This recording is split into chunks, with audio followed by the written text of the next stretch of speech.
اللهم صل وسلم وبارك على سيدنا مولانا محمد النور المذهب للنسيان بنوره وعلى آله وصحبه في كل لمحة ونفس عدد ما وسعه علم الله. سبحانك لا علم لنا إلا ما علمتنا إنك أنت العليم الحكيم. لا إله إلا أنت سبحانك إني كنت من الظالمين. ثم أما بعد. Tuan-tuan dan puan-puan, pakcik-pakcik, makcik-makcik, Alhamdulillah, kita malam ni kita teruskan kuliah fardu ain kita. Dengan pertama sekali kita buka kitab warna putih tu, kitab Ta'limul Muta'allim, adab-adab menuntut ilmu, muka surat 17. Muka surat 17. Jadi Alhamdulillah, kita berada pada tahun baru 2024. Alhamdulillah, pada tahun 2024 ini Allah Subhanahu Wa Taala masih memberikan kita macam-macam nikmat, kebaikan, rahmat yang tidak mampu kita nak menyenaraikannya. Salah satu bentuk rahmat Allah yang Allah kurniakan kepada kita semua adalah apabila kita dapat sentiasa ada hubungan dengan majlis-majlis ilmu pengetahuan. Bila kita ni Allah Ta'ala bagi kita duduk dalam majlis-majlis ilmu pengetahuan, itu tandanya Allah Subhanahu Wa Ta'ala nak membuka pintu-pintu keberkatan untuk diri kita. Seperti kita sedia maklum, kita nak mencari rahmat Allah.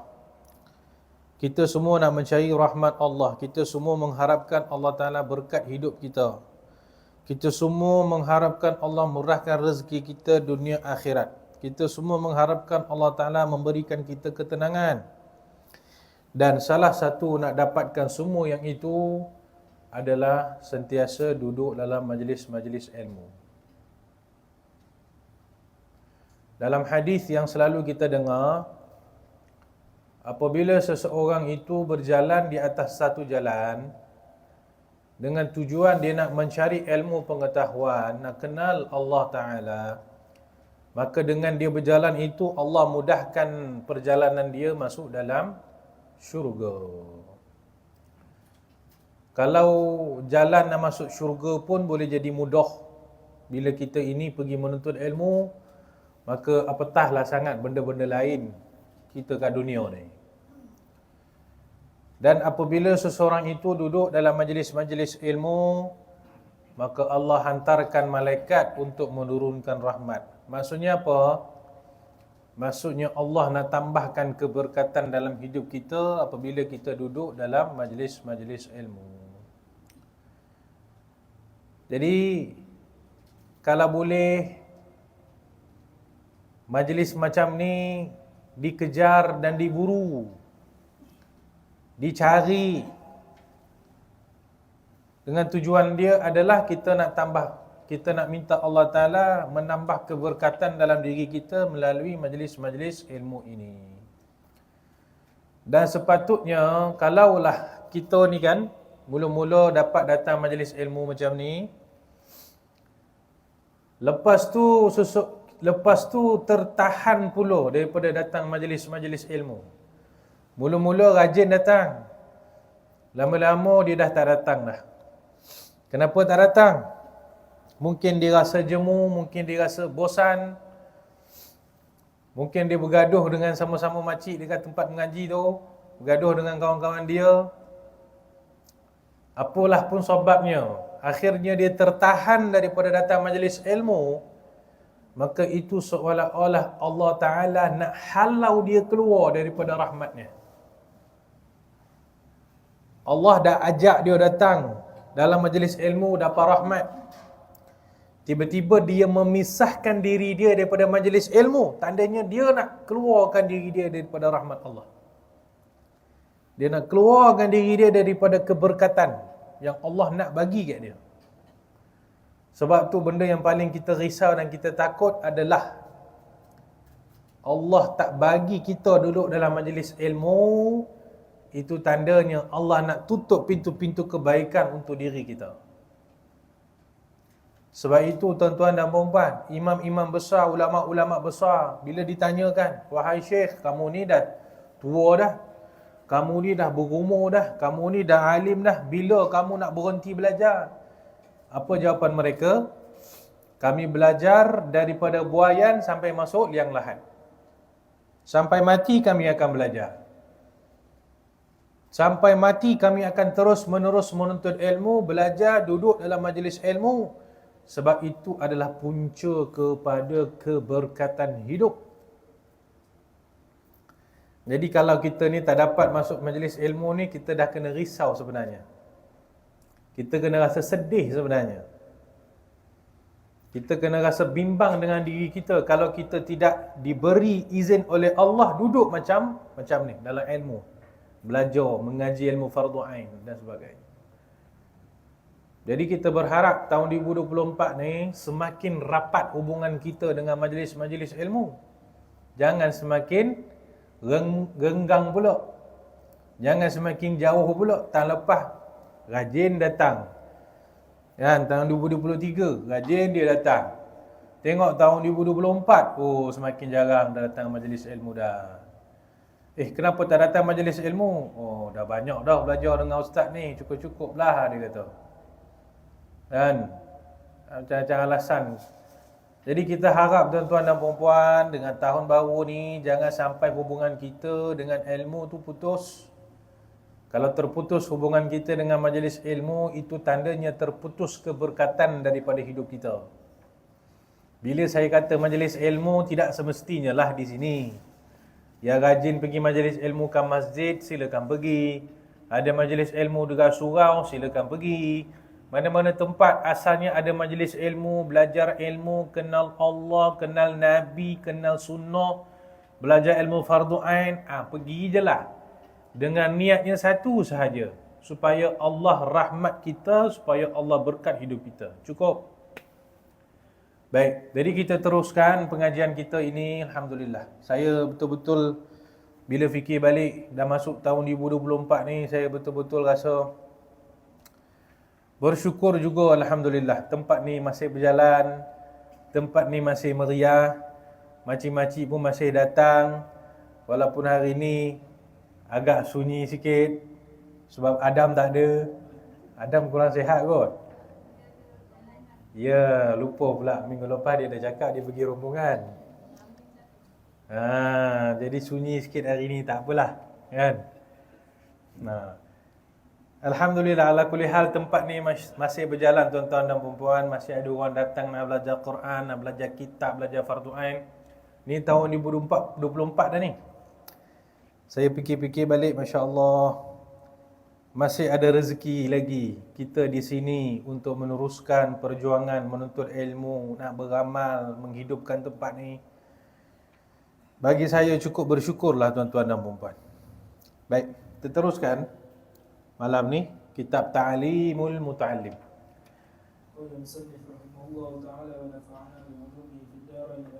Muka surat 17 tadi 17 muka surat 17. Bismillahirrahmanirrahim. Bersabar dalam tuntutan diri dan dugaan. Penuntut hendaklah bersabar menahan tuntutan diri dan hawa nafsunya. Kata seorang penyair, innal hawa lahuwal hawa bi'ainihi wa sari'u kulli hawa sari'u hawani. Sesungguhnya hawa nafsu itu adalah lamunan kehinaan itu sendiri. Kerana hawa nafsu menjatuhkan tuannya di dalam kehinaan, disebabkan menurut tuntutan hawa nafsu yang membawa kepada kehinaan. Dan orang yang dikalahkan oleh hawa nafsu adalah dikalahkan oleh kehinaan. Kerana selepas itu ia akan menjadi orang yang hina. Penuntut hendaklah bersabar dalam sebarang percubaan dan godaan. Ada orang berkata, khazanah cita-cita itu tersimpan di dalam banyak dugaan.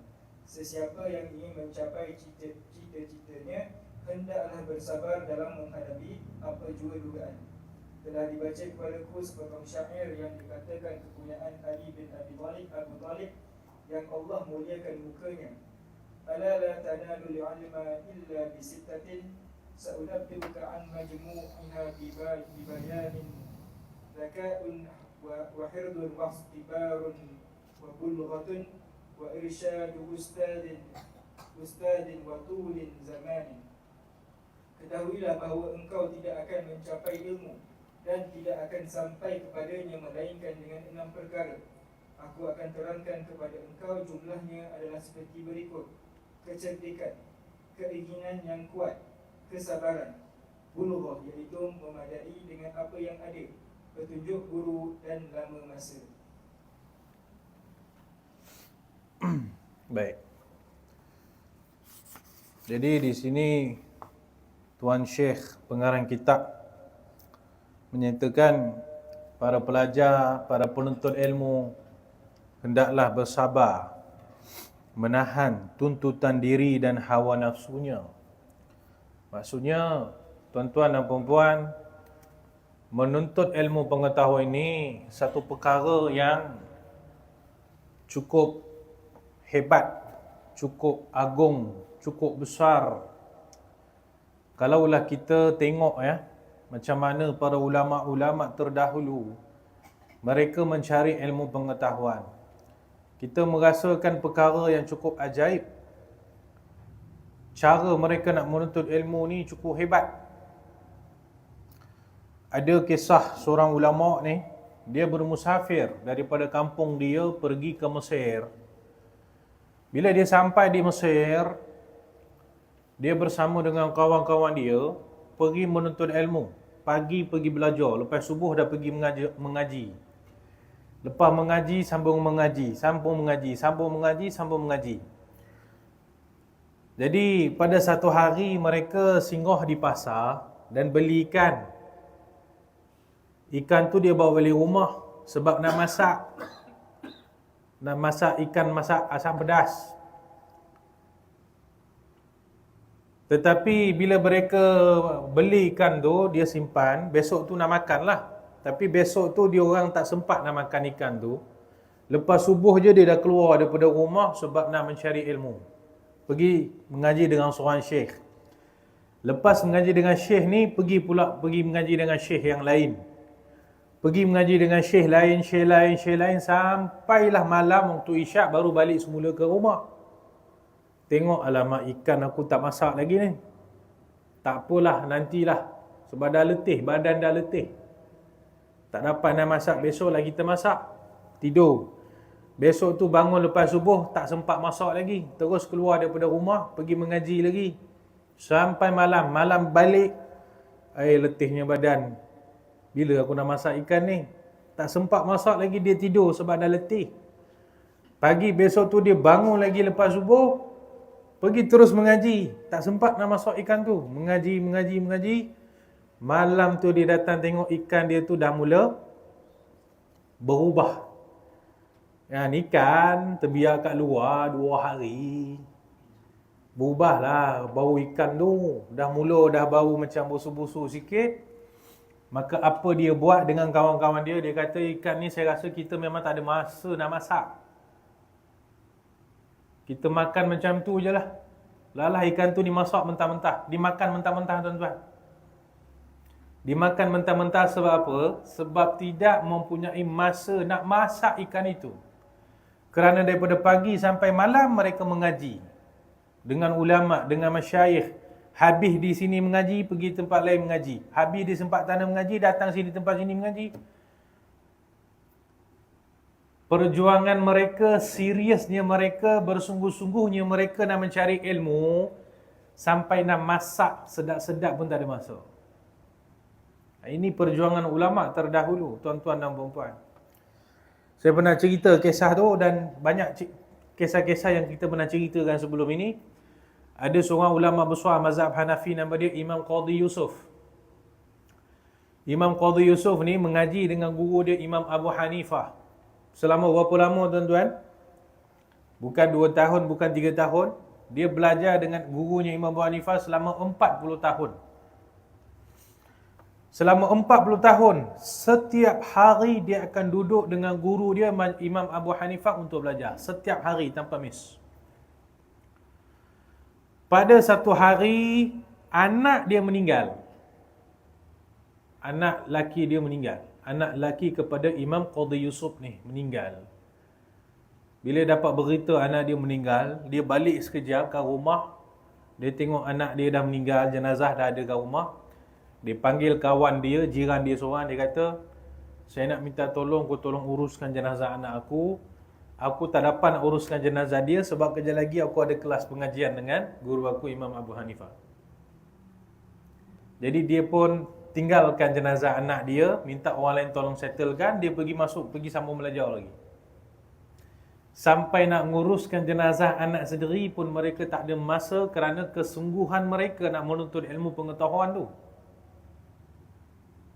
Ini belum ceritanya para sahabat, para tabi'in mereka sanggup naik unta merentas padang pasir selama 3 bulan sebab nak pergi mencari ilmu dengan seorang guru di negara lain.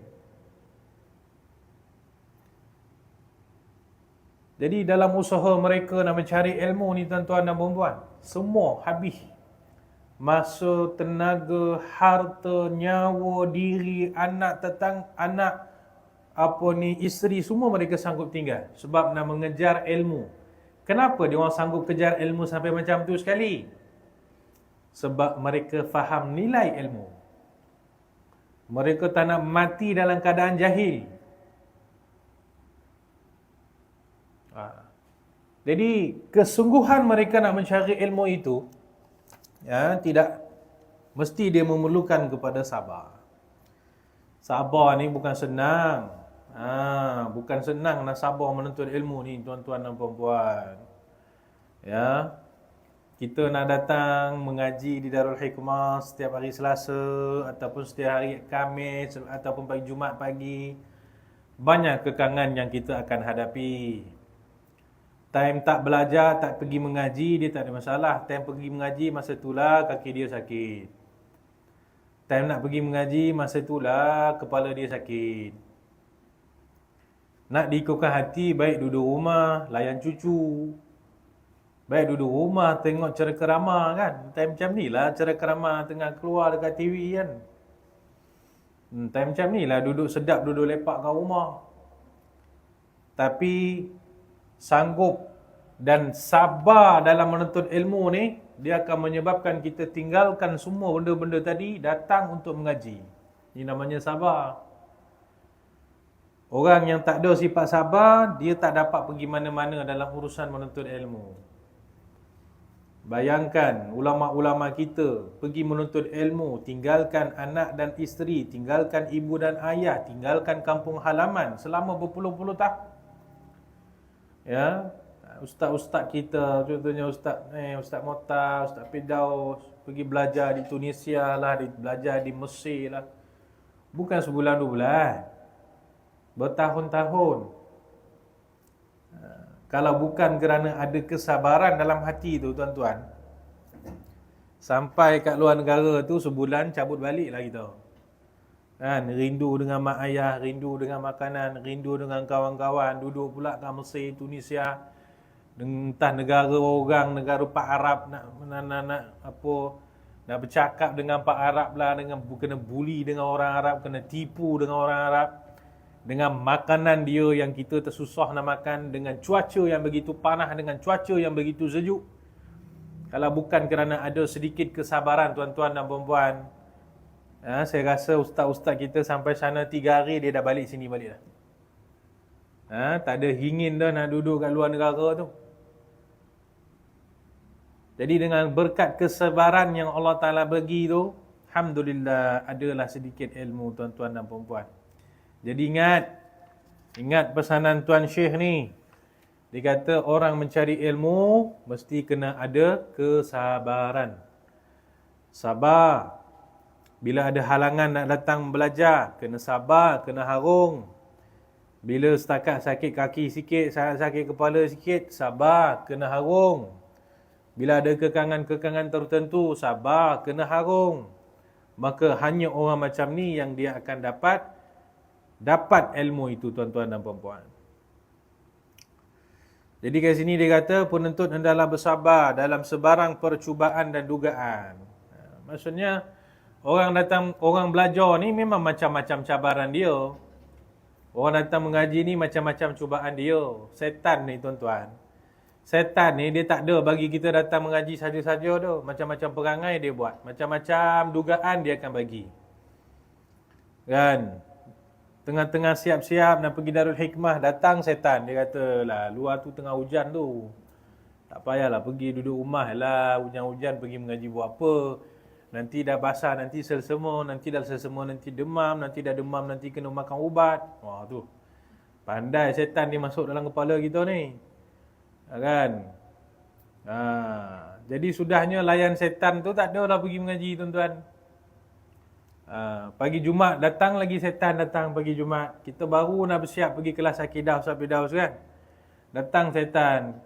Dia kata, ya, setan punya pandai dia kan. Dia kata hari Jumaat ni kena baca selawat banyak-banyak, duduk rumah yo. Tak payah pergi belajar akidah dah. Baik duduk rumah baca selawat banyak-banyak kan. Kita pun layan setan duduk kat rumah, lalah duduk main handphone. Bukan baca selawat.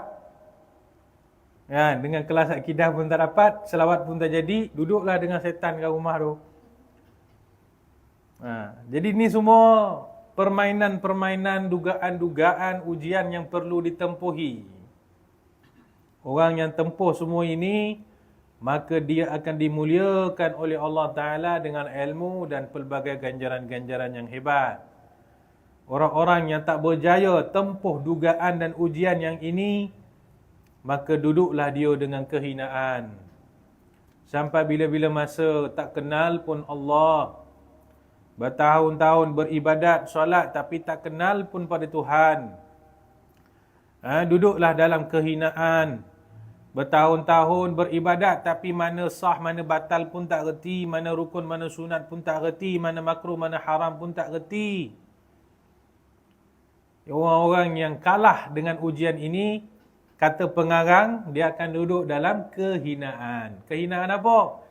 Kehinaan jahil. Kehinaan jahil. Tak ada satu kehinaan yang paling berat untuk seorang hamba Allah melainkan kejahilan.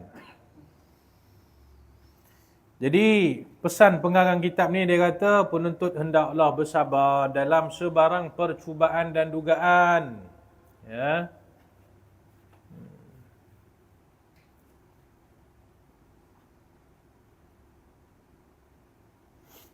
Ada kata-kata ulama dia pernah pesan macam ni, dia kata tidak layak seseorang itu menjadi penuntut ilmu kalaulah kebun-kebun yang dia tinggalkan itu tak rosak, kalaulah anak isteri yang dia tinggalkan itu ada yang meninggal dia tak dapat ziarah, tak adalah dia meninggalkan rumah-rumah melainkan rumah-rumah akan roboh.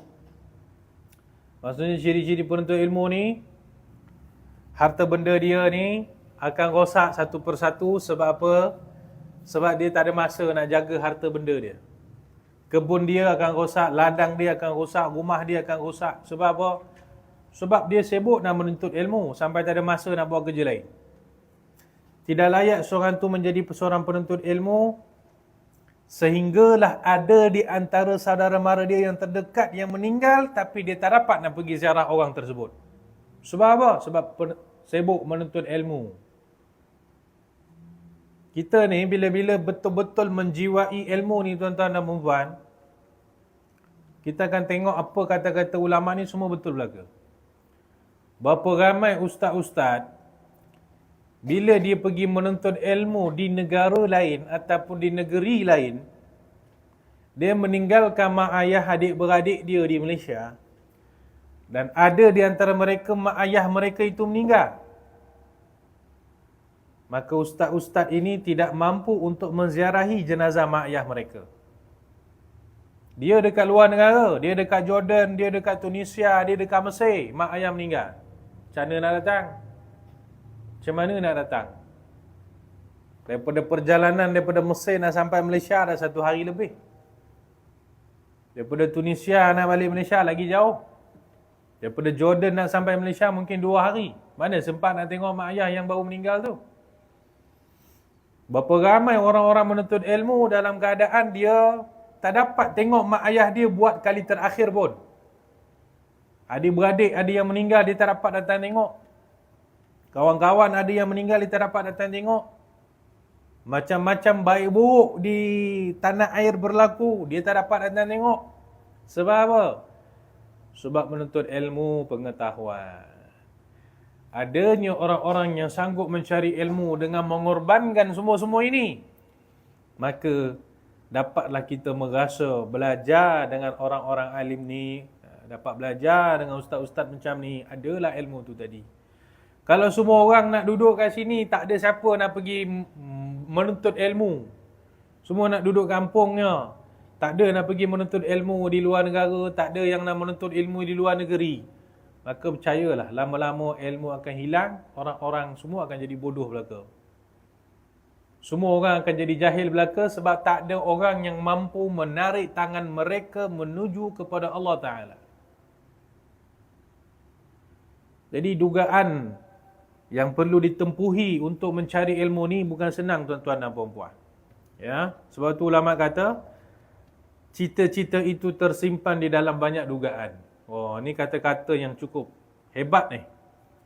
Siapa ada cita-cita yang tinggi, yang hebat, cita-cita itu tersorok di bawah dugaan, kesusahan dan juga ujian. Maka orang nak mendapat cita-cita yang hebat,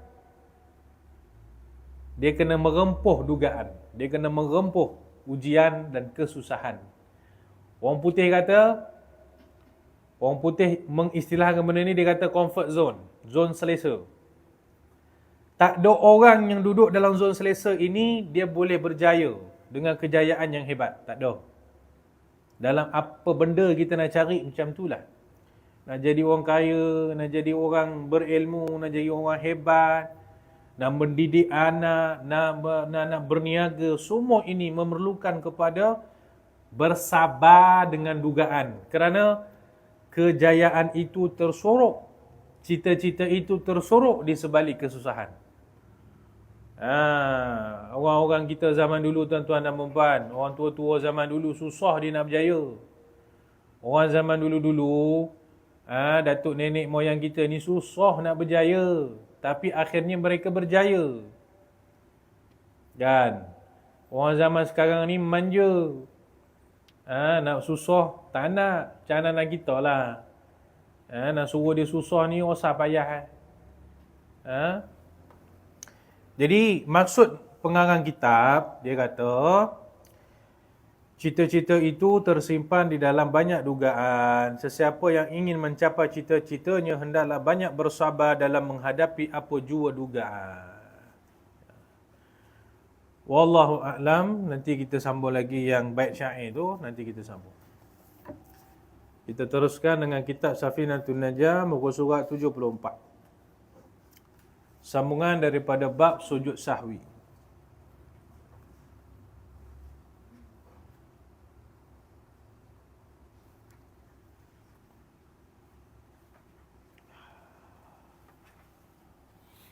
Tafadhal.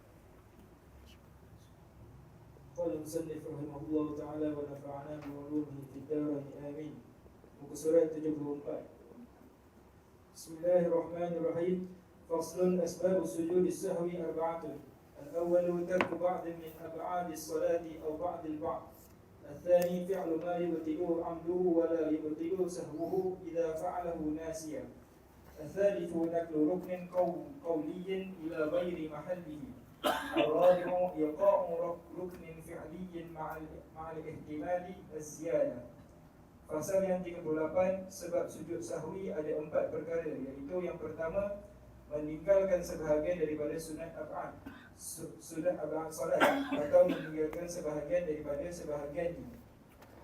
Yang kedua, melakukan perkara yang boleh membatalkan salat jika dilakukan dengan sengaja, dan tidak batal salat jika terlupa apabila dilakukannya dalam keadaan lupa. Yang ketiga, memindahkan rukun qauli, iaitu bacaan, kepada bukan tempatnya. Yang keempat, melakukan rukun fi'li, iaitu perbuatan beserta andaian bahawa berlaku penambahan. Bismillahirrahmanirrahim. Jadi bab ini menjelaskan tentang masalah sujud sahwi. Sujud, seperti kita tahulah, perbuatan seseorang itu sujud. Sahwi, maksud sahwi itu bukan sayur sawi tuan-tuan ya. Sujud sahwi itu maksudnya lupa. Sahwi itu lupa. Jadi sujud sahwi, sujud kerana terlupa sesuatu dalam solat. Terlupa sesuatu dalam solat. Sama ada yang terlupa itu adalah rakaat ataupun sunat ab'ad ataupun bacaan-bacaan tertentu dalam sembahyang. Pokok dia ada, apabila kita terlupa sesuatu dalam sembahyang, seperti yang kita akan belajar ni, 4 perkara ni, kalau terlupa, maka sunat hukum kita adalah sujud sahwi. Kita mesti kena faham betul-betul, sujud sahwi dalam mazhab Syafi'i, hukum dia adalah sunat semata-mata. Dalam semua keadaan, sujud sahwi, hukum dia sunat. Kecuali satu keadaan saja, sujud sahwi hukumnya adalah wajib. Selain daripada satu keadaan ini, maka sujud sahwi itu hukum dia sunat belaka. Maksudnya, kalaulah kita ni contoh, terlupa baca doa kunut ketika solat subuh. Doa kunut dia terlupa.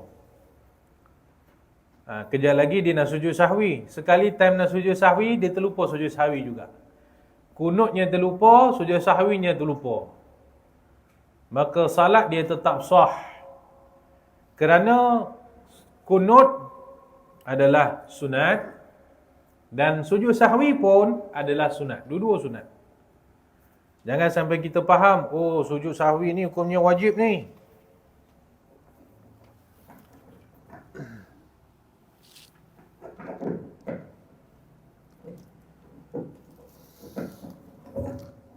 Perkara ni perlu kita bagi tahu sebab ada setengah orang dia pergi sembahyang kat masjid. Sembahyang kat masjid, imam solat subuh tu terlupa sujud sahwi. Mungkin imam baru lepas bergaduh dengan bini dia. Jadi time sembahyang subuh tu tak apa benda dia fikir kan. Lepas di i'tidal tu terus dia sujud. Tak ada baca doa kunut. Lepas tu time tahiyat akhir tu lupa pula sujud sahwi. Maksudnya kunut pun terlupa, sujud sahwi pun terlupa. Habis yang sembahyang tuan-tuan, makmum pun datang, dia marah imam tu. Mam, apa sembahyang macam ni? Kunut pun tak buat, sujud sahwi pun tak buat. Maka ketahuilah bahawa makmum itu orang tak mengaji. Kerana yang tertinggal oleh si imam itu adalah dua-duanya sunat. Tak payah nak bergaduh semua. Kalau nak tegur tak apalah. Kata, Mam, macam mana boleh terlupa dua-dua ni? Memang bergaduh betul kau dengan bini pagi tadi. Bangun-bangun subuh dia dah bergaduh kan. Sampai dalam sembahyang semua dia terlupa belaka. Kunut pun terlupa. Sujud sahwi pun terlupa. Tapi tidaklah ke peringkat benda tu bermaksud haram ke, batal sembahyang ke, apa ke, tidak. Ya, jadi fahamkan betul-betul bahawa sujud sahwi dalam mazhab Syafi'i hukum dia sunat sahaja. Kecuali dalam satu keadaan sahaja dia berubah menjadi wajib. Satu keadaan yang sujud sahwi ini wajib, saya dah pernah cerita sebelum ni. Dan minggu lepas Safidaus pun ada mention kalau tak silap saya.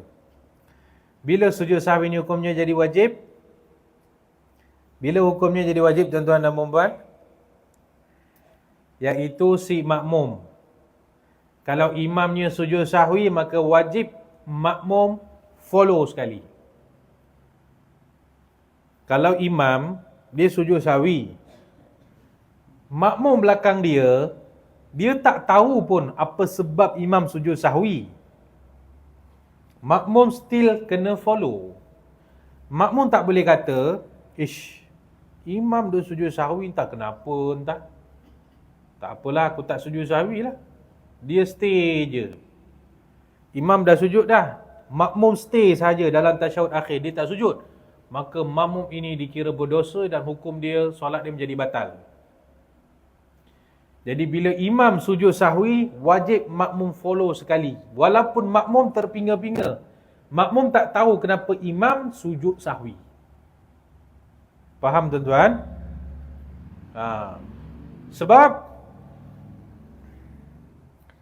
Sebab etika dalam solat berjemaah, makmum wajib ikut imam. Tu dia. Jadi kalau imam sujud sahwi, makmum wajib sujud sahwi. Makmum tak boleh lawan. Okey. Jadi sujud sahwi itu hukumnya sunat kecuali dalam satu keadaan yang kita katakan tadi. Baik. Bila kena sujud sahwi ni, ada 4 keadaan seseorang itu sunat sujud sahwi. Yang pertama, meninggalkan sebahagian daripada sunat ab'ad. Seperti yang kita pernah huraikan dulu tuan-tuan dan puan-puan, solat itu, dalam solat itu ada 3 komponen. Ada 3 benda je dalam sembahyang. Pertama, dalam sembahyang itu dipanggil rukun. Yang kedua, dalam sembahyang itu kita panggil sunat ab'ad. Yang ketiga, dalam sunat solat itu kita panggil sunat hayat. Rukun, sunat ab'ad, sunat hayat. Okey. Rukun dalam sembahyang pecah kepada 3. Ingat lagi tak tuan-tuan? Rukun solat pecah kepada 3. Rukun qalbi ada 1, iaitu niat. Rukun qauli ada 5. Rukun fi'li ada 7. Okey, settle dah rukun. Selepas itu kita ada sunat ab'ad. Sunat ab'ad ada lebih kurang berapa ni? Ada 7 sunat ab'ad. Okey, nanti kita akan tengok apa tu sunat ab'ad. Sunat ab'ad ada 7 dalam sembahyang. Sunat ab'ad kalau ditinggalkan sunat sujud sahwi. Sembahyang tak batal. Yang ketiga dalam salat ni kita panggil sunat hayat. Sunat hayat dalam sembahyang ada berapa tuan-tuan? Ada berapa sunat hayat dalam sembahyang? Sunat hayat dalam sembahyang tidak terkira banyaknya. Ada ulama sampai dia senaraikan sunat-sunat hayat dalam sembahyang ni sampai 500 sunat hayat. Cuba bayangkan kita sembahyang 4 rakaat salat, dalam tu ada 500 sunat hayat. Banyak tu. Okey. Jadi cuba kita ingat ya, dalam sembahyang ada rukun, ada sunat hayat, ada sunat ab'ad. Rukun pecah kepada 3. Sunat ab'ad ada 6. Sunat hayat tidak terkira banyaknya. Rukun yang 3 tu kita dah hurai dah sebelum ni. Rukun qalbi, rukun qauli, rukun fi'li. Tutup cerita tu. Okey, sekarang kita nak tengok sunat ab'ad itu ada 6.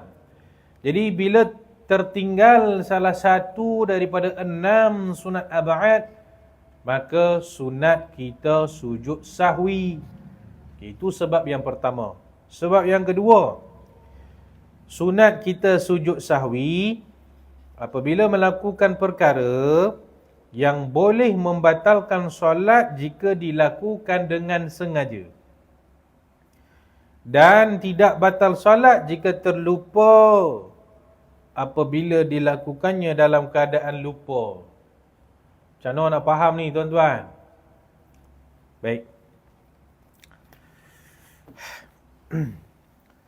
Ada beberapa benda dalam sembahyang, kalau kita buat dengan sengaja, solat batal. Tapi kalau kita buat dengan tak sengaja, solat tak batal. Contoh dia apa? Apakah benda kalau kita buat dengan sengaja dalam sembahyang, solat batal, tapi kalau tak sengaja, tak batal? Contohnya apa? Contohnya makan sedikit. Makan sedikit dalam sembahyang, makan ni ada 2 jenis makan dalam sembahyang. Makan sikit, makan banyak. Kalau makan banyak, Sikit ke, banyak ke, sembahyang batal. Faham? Tengah sembahyang, Allahu Akbar, dia makan nasi lemak.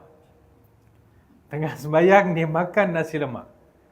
Sembahyang batal, walaupun dia makan tanpa sengaja. Sembahyang ni, dia boleh habiskan satu burger. Sembahyang dia batal, walaupun dia terlupa. Walaupun dia tak sengaja.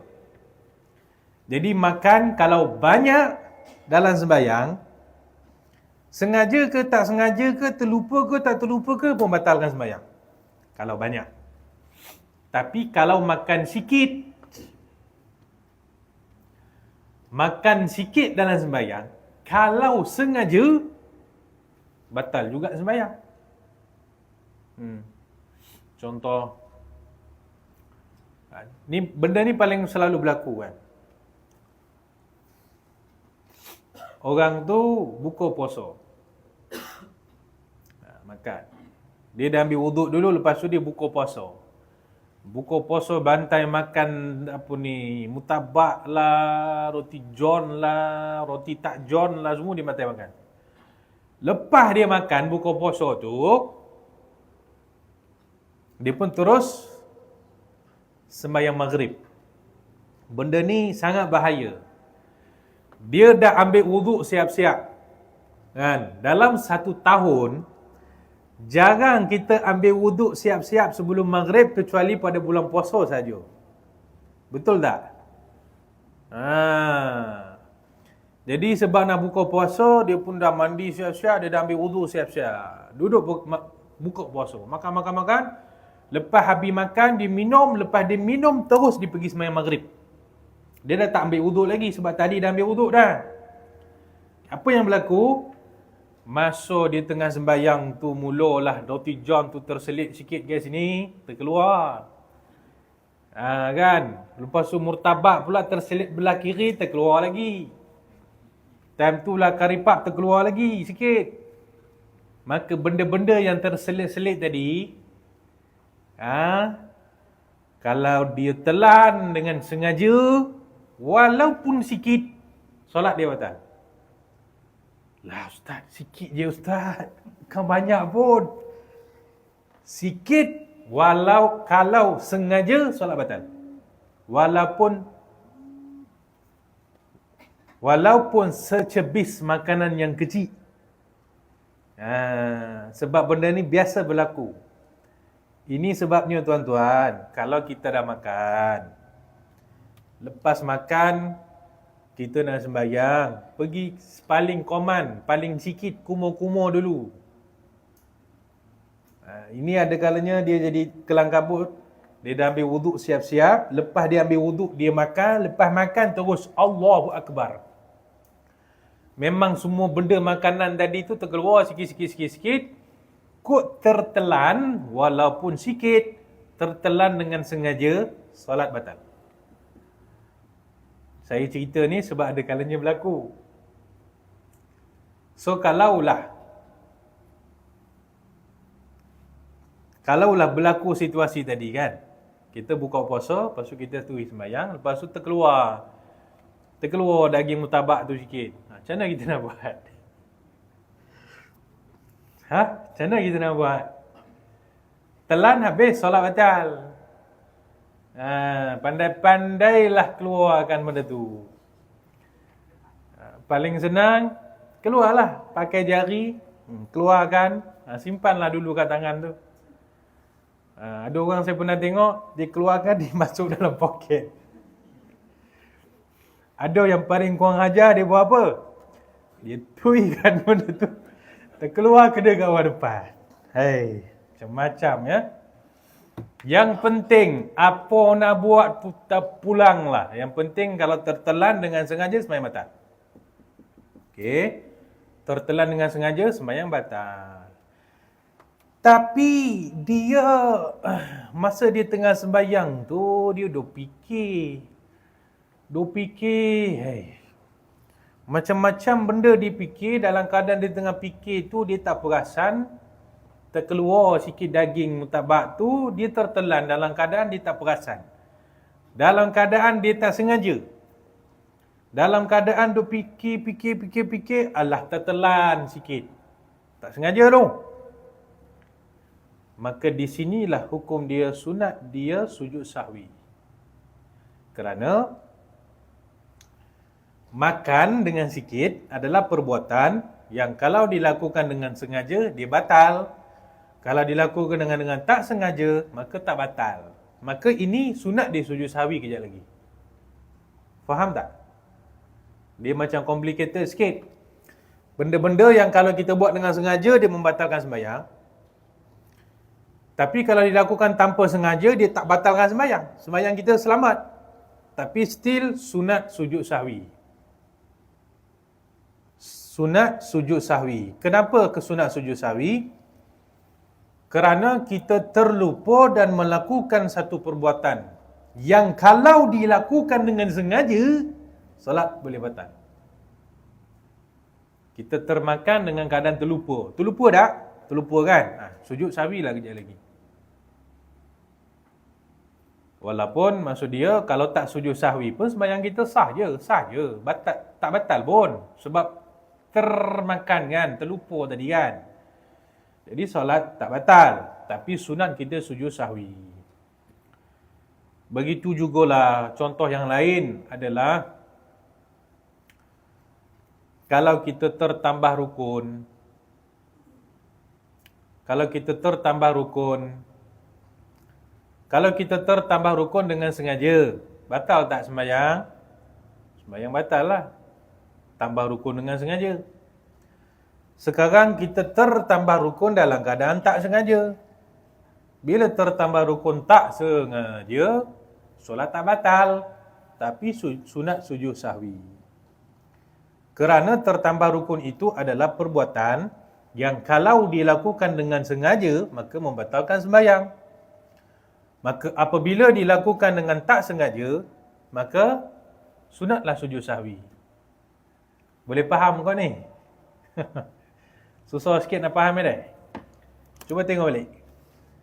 Dia kata, melakukan perkara yang boleh membatalkan solat jika dilakukan dengan sengaja. Seperti makan sikit dengan sengaja, batal. Minum sikit dengan sengaja, batal. Bercakap sikit tanpa sengaja, batal. Tertambah rukun dengan sengaja, batal. Semua tu batal kalau dilakukan dengan sengaja. Tapi jika dilakukan tanpa sengaja, dalam keadaan terlupa, maka tak batal lah sembahyang. Makan sikit dalam keadaan tak sengaja, tak batal sembahyang. Minum sikit, tak batal pun sembahyang. Bercakap sikit, tak sengaja, terlupa, tak batal sembahyang. Tertambah rukun, terlupa, tak batal sembahyang. Semua ini tak batal sembahyang sebab dia dilakukan dengan terlupa. Tapi sunat sujud sahwi. Sunat sujud sahwi. Walaupun sembahyang memang tak batal. Sebab terlupa kan. Boleh ya? Kalau tak faham nanti tolong tanyalah kejap lagi. Kita ulang balik, tak apa, tak ada masalah pun. Kalau tak faham nak tanya balik minggu depan pun tak ada masalah. Kita boleh ulang balik je benda ni. Okey, itu nombor 2 tuan-tuan. Ada pun sebab sujud sahwi nombor 3. Memindahkan rukun qauli kepada bukan tempatnya.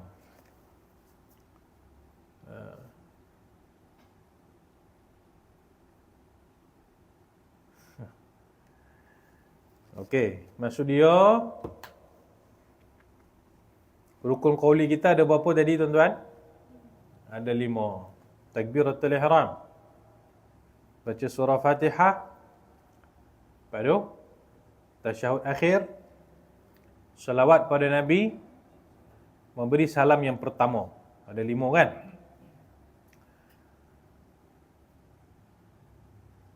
Kalaulah dia baca Fatihah ataupun dia baca tasyahud akhir ataupun dia baca salawat Nabi bukan pada tempatnya, maka di sini dia sunat untuk sujud sahwi. Tapi takbiratul ihram dengan salam tu, kalau dia pindahkan ke tempat lain, itu membatalkan sembahyang dia. Contoh dia mudah je. Time dia tengah rukuk, time rukuk dia bantai baca surah Al-Fatihah. Boleh tak baca surah Fatihah time tengah rukuk, tuan-tuan? Boleh ke tak boleh? Jangan salah faham. Tadi masa dia berdiri, dia dah baca surah Fatihah dah.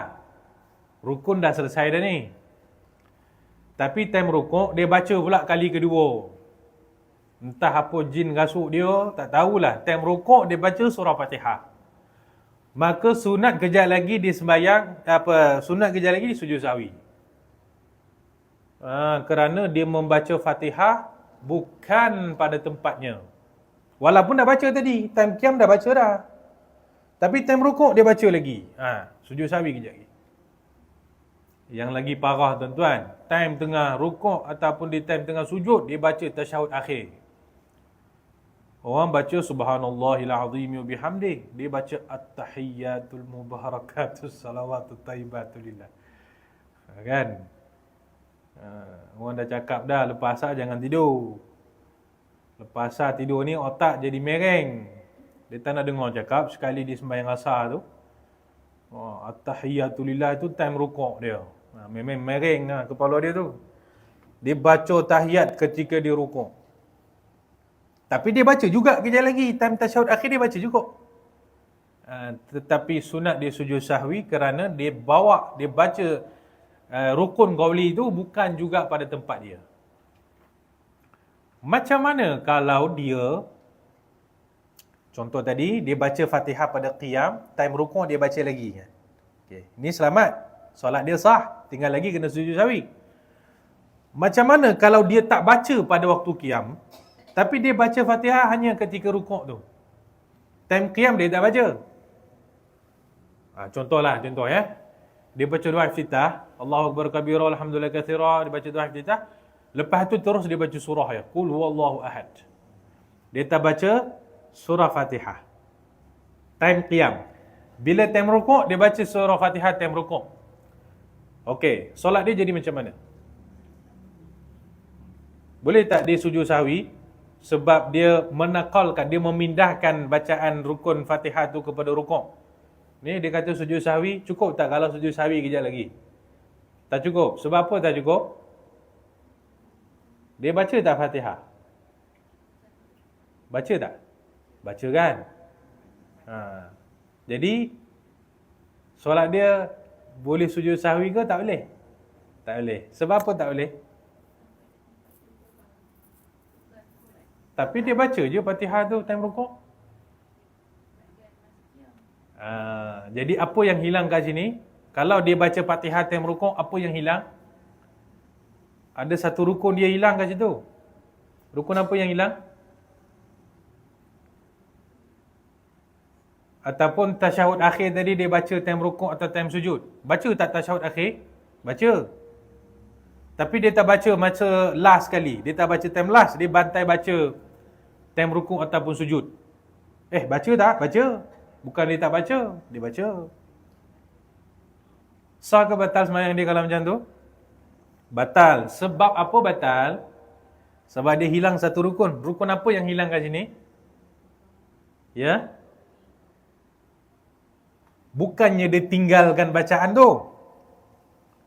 Bacaan dia baca. Tapi dia baca kat tempat lain. 5 bacaan ni ada dalam sembahyang dia. Tapi dia bantai terabur. Kita kata solat dia batal. Kenapa batal? Sebab satu rukun dia hilang kat sini, iaitu rukun dia, tertib dia hilang. Tertib dia hilang. Fatihah ni kena baca time qiyam betul. Kalau dia baca time rukuk, tertib dah hilang, hancur dah tertib dia. Batal lah sembahyang. Batal sembahyang bukan sebab dia tak baca Fatihah. Dia baca. Tapi tak ikut tertib. Batal. tasyahud akhir dibaca hujung sekali. Dia pergi bantai baca time sujud ataupun time rukuk. Memang dia baca, tapi tak ikut tertib, habis, batal. Ini kalau dia tak baca benda tu pada tempatnya, maka sembahyang dia batal. Yang kita tengah belajar sekarang ni, dia dah baca Fatihah time qiyam, lulus. Tapi dia bantai baca sekali lagi time rukuk. Kira 2 kali dia baca. Yang ni, nanti sujud sahwi kejap lagi. Dia tasyahud akhir, time i'tidal. Cuba bayangkan, Samiallahu liman hamidah. At-tahiyatul mubarakatus salawatut thayyibatu lillah. Dia bantai tasyahud time tengah i'tidal. Tapi kejap lagi time tasyahud akhir dia baca juga tasyahud. Yang ni sembahyang dia tak batal, tapi sunat sujud sahwi. Sebab dia baca rukun-rukun sembahyang tu dia bantai baca bukan pada tempat dia. Okey. Harapnya faham lah ya. Saya rasa benda ni macam complicated, tapi insya-Allah mudah-mudahan faham lah kot. Ada soalan ke? Tak ada kan? Okey, itu nombor 3 ya. Nombor 4. Melakukan rukun fi'li berserta andaian bahawa berlaku penambahan. Ni macam tadilah, dia tambah rakaat, dia tambah rukun dalam keadaan dia terlupa. Macam ni. Dia dah rukuk. Sebenarnya dia dah rukuk. Bila dia bangun dia i'tidal kan. Bila dia time i'tidal tu dia confuse. Aku ni dah rukuk ke tak ada tadi ya? Sebenarnya dia dah rukuk, tapi bila di time i'tidal dia dah confuse. Aku ni rukuk ke tak rukuk tadi ya? Dia pun dia rukuk lagi kali yang kedua. Sembahyang dia batal tak? Sembahyang dia tak batal. Sebab dia menambah tadi rukuk yang kedua dalam keadaan dia tak sengaja ataupun terlupa. Tapi sebab dia dah tambah satu rukun fi'li dalam keadaan dia terlupa ataupun tak sengaja, maka sunat dia sujud sahwi kejap lagi. Sebab dia menambah satu rukun fi'li dalam keadaan andaian dia adalah dia mengandaikan dia rukuk tu kali kedua tu, dalam andaian dia, kalau dia tak rukuk lagi, maka dia dah rukuk. Tapi kalau dia dah, macam mana Okay, bila dia was-was, time dia i'tidal, aku ni rukuk ke tak rukuk? Aku ni rukuk kan tak rukuk? Kan ada 2 kemungkinan kan? Kemungkinan dia dah rukuk tadi, atau kemungkinan dia tak rukuk.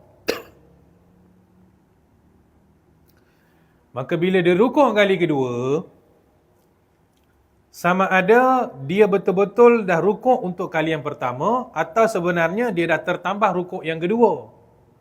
Maka dalam dua-dua keadaan ini, sembahyang dia selamat. Sebab rukuk tadi dia tinggal ke tak tinggal? Dia tak tinggal. Macam inilah tuan-tuan dan puan. Dia susah sikit nak faham ni. Contoh, saya was-was, saya ragu-ragu sama ada saya rukuk ataupun tidak. Saya pun rukuklah kali yang kedua. Bila saya rukuk kali kedua, kiranya apa kesalahan saya buat? Apa kesalahan yang berlaku di situ? Adakah saya meninggalkan rukuk? Saya tak tinggalkan rukuk kan? Jadi solat saya selamatlah. Dia tak batal lah sebab saya tak tinggalkan rukun. Tapi kesalahan yang saya buat adalah saya tertambah satu rukun dalam keadaan saya tak pasti. Jadi sujud sahwi, tu yang maksud dia. Jadi kita menambah satu rukun dalam keadaan kita mengandaikan itu adalah satu pertambahan. Maksud mengandaikan itu adalah pertambahan, maksud dia adalah bila saya ragu-ragu ketika saya i'tidal, saya tak tahu saya ni dah rukuk ke belum, saya ni rukuk ke belum, saya ni rukuk ke belum, saya pun rukuk. Okey. Bila saya rukuk untuk yang kali kedua ni, Maka mengikut andaian pertama saya, kalau saya tak rukuk tadi, maka saya dah rukuk ni. Kira dia dah settle lah. Kalau saya dah rukuk tadi, maka rukuk ni jadi tambahan. Rukuk yang kedua. Maka dalam dua-dua keadaan, dia tidak membatalkan sembahyang saya. Saya ulang balik sekali lagi. Kita tengah i'tidal ni. Kita tengah i'tidal. Time tengah i'tidal ni kita confuse. Aku ni dah rukuk ke belum? Rukuk ke belum? Ada dua kemungkinan kan? Kemungkinan pertama, kita memang terlupa rukuk. Okey? Kemungkinan kedua, kita dah rukuk tadi. Tapi kita duk was-was. Okay. Ada dua kemungkinan betul. Jadi apa saya buat? Saya rukuk lah. Bila saya rukuk, rukuknya saya ni, dia settlekan tak kemungkinan yang pertama? Kemungkinan pertama dah settle lah. Ada kemungkinan tadi saya tak rukuk. Jadi bila saya rukuk, maka dia dah settlekan kemungkinan pertama. Saya dah rukuk, settle. Dan dengan rukuknya saya tadi tu, settle tak kemungkinan yang kedua? Kemungkinan kedua pun settle. Sebab rukuknya kedua saya ini dianggap sebagai pertambahan. Sebab kita kan ada dua kemungkinan. Kemungkinan saya belum rukuk, kemungkinan saya dah rukuk tadi. Okay. Kalaulah tadi saya tak rukuk, maka rukuknya saya kali kedua ni dah settle lah. Dah rukuk dah ni. Oh, settle. Tapi kalau tadi saya dah rukuk, maka rukuknya kedua ni, dia menjadi satu pertambahan. Pertambahan yang berlaku sebab saya tak sengaja ataupun terlupa. Jadi dalam dua-dua keadaan sembahyang saya selamat. Faham ya? Kalau ada budak-budak ni boleh saya suruh buat demo. Budak-budak tak ada. Nak minta abang-abang ni bahaya pula kan? Kalau tak faham, nanti insya-Allah minggu depan kita ulang lagi. Sebab sujud sahwi ni.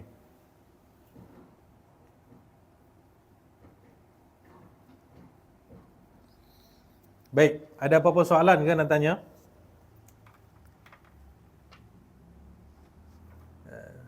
Kalau ada soalan, silakan. Saya rasa mungkin. Ya, silakan.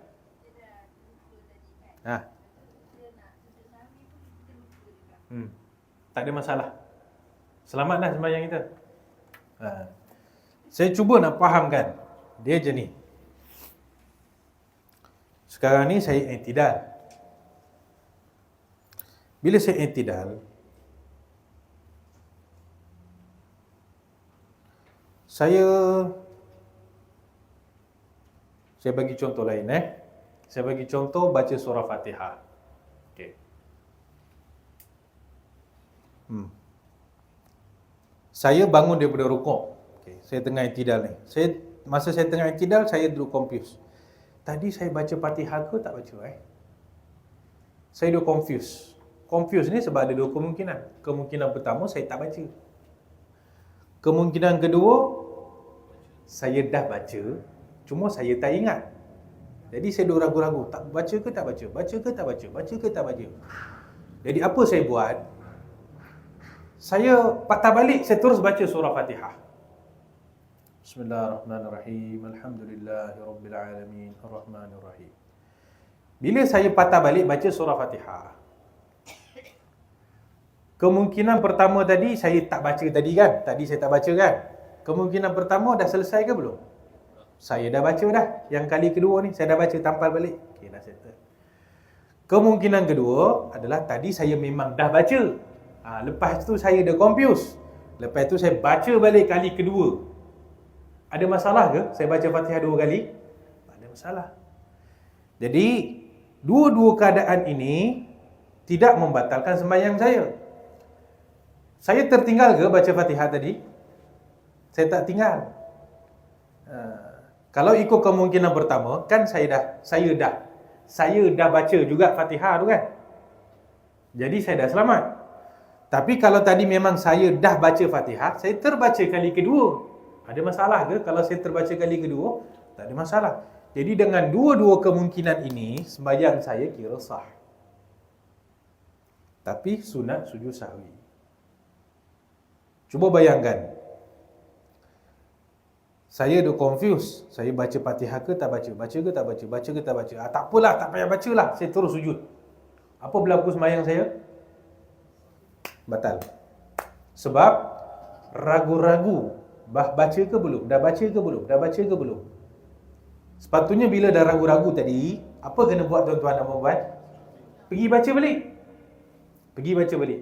Bila kita pergi baca balik, sama ada kita memang baru baca Fatihah. Kemungkinan pertama, memang mula-mula tadi tak baca. Kita sekarang ni baru baca. Itu kemungkinan pertama. Atau tadi kita memang dah baca, lepas tu kita baca pula kali yang kedua sebab kita ragu-ragu. Dalam dua-dua kemungkinan ini, sembahyang kita tak batal. Faham tak? Tinggal lagi kita sunat sujud sahwi. Itu je. Tak ada sebab untuk kita batal sembahyang. Sebab bukan kita tinggal Fatihah pun. Kita tak tinggal. Faham ya? Okay. Kalau tak faham, minggu depan saya ulang lagi.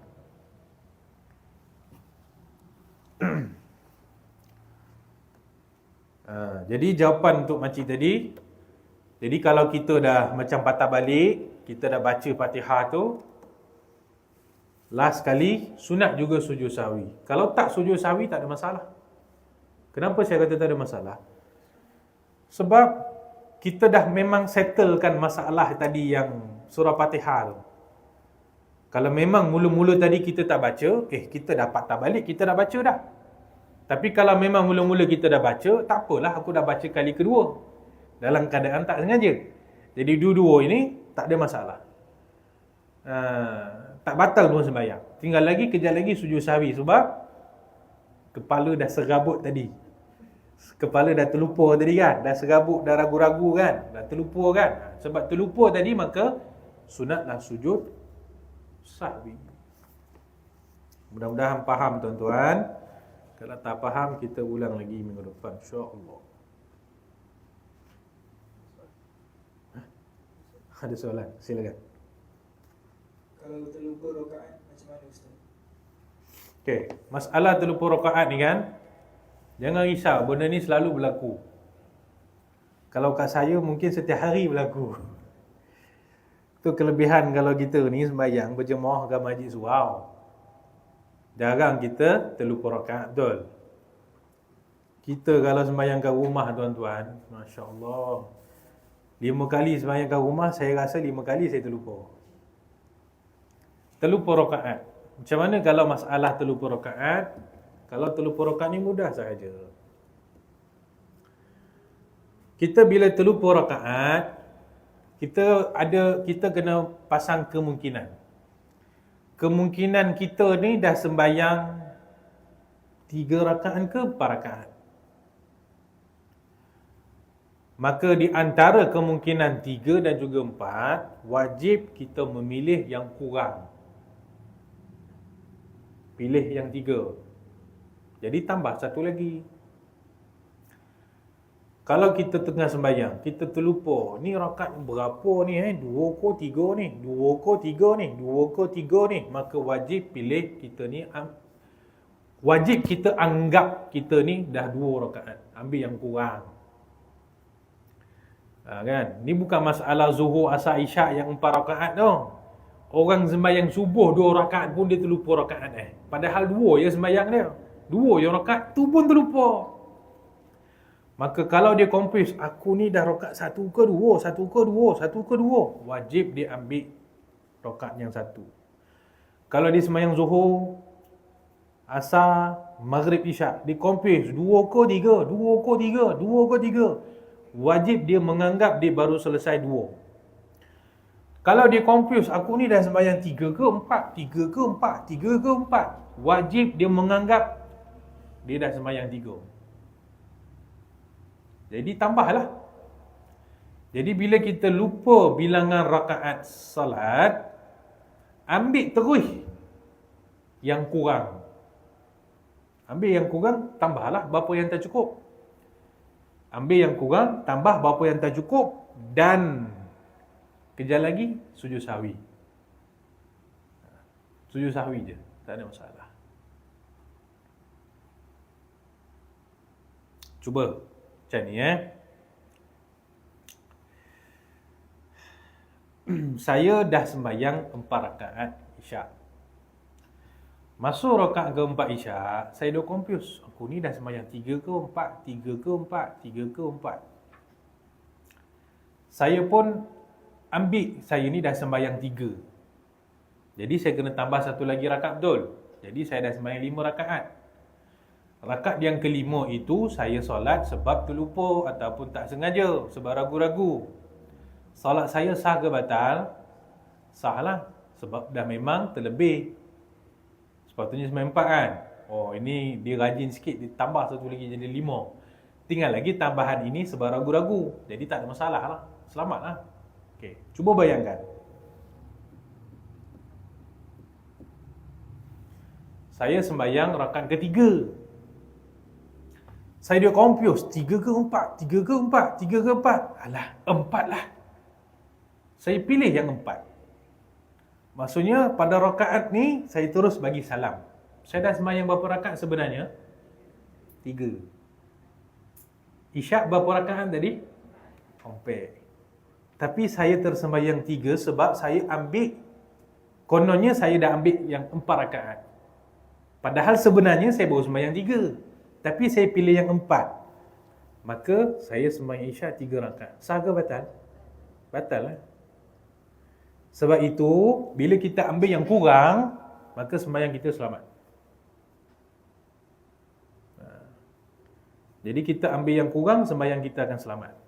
Walaupun mungkin kita tertambah 1 rakaat, tapi tambahan 1 rakaat itu bukan kerana kita sengaja tambah. Sebab kita ragu-ragu. Tambah tak apa, jangan kurang.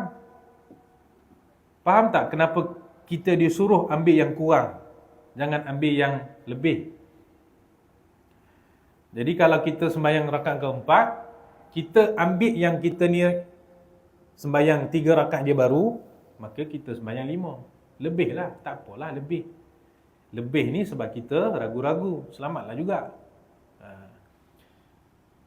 Tapi kalau macam tadi, kita sembahyang rakaat ketiga, lepas tu kita ingat kita dah sembahyang rakaat keempat, maka jadi tak cukup sembahyang isyak kita. Dapat 3 rakaat dia, batal. Maka itu adalah sebab kenapa bila terlupa rakaat, terus ambil yang kita rasa yang kurang tu. Kalau kita confuse 2 dengan 3, 2 dengan 3, ambil 2. Kalau kita confuse 3 dengan 4, 3 dengan 4, ambil 3. Ambil yang kurang. Supaya kalau terlebih kita tak apa, kita masih selamat dalam sembahyang kita itu. Wallahu a'lam. Benda ni penting. Ni geng-geng lupa-lupa rakaat ni ramai. Bukan kan makmum, yang imam pun terlupa rakaat selalu.